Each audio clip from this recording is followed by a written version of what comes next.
I rewatched my first YouTube video, and it was very difficult to watch.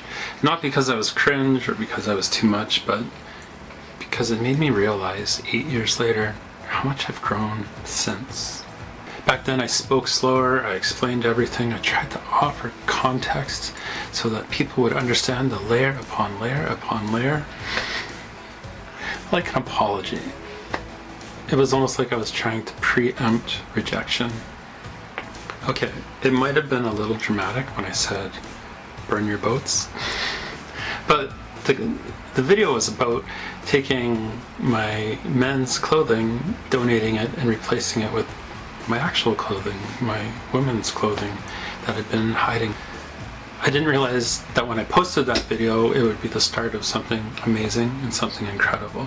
Over 250,000 people have watched these videos. I have no idea what that number is today across all the different video platforms I use, but if you're one of those people, thank you. Back then I recorded videos thinking I would make a channel about photography or about sales or about being trans, but really those early videos weren't about any of that. It was about survival.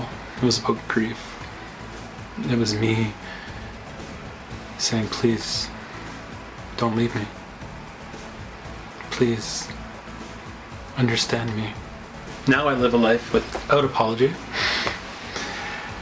without fear of rejection, although it happens. It still sucks. 8 years later, I don't need to do that. My body has changed, my emotions have changed, my nervous system has changed, so much more regulated. I did the work. Even listening to myself talk, I talk faster, I move quicker.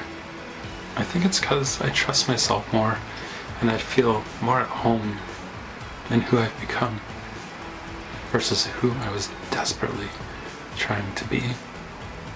And so those early videos, they weren't about any of the things I thought it would be about. But it was about something more, and that was the authenticity of that grief, of letting go, of really finding myself, discovering myself, and that joy of knowing myself. And being able to love in a way that was fully authentic. I was talking with a friend today, and we were just chatting about how some days it's hard. It's hard to get out of bed, it's hard to get up, hard to go to work. It's a grind.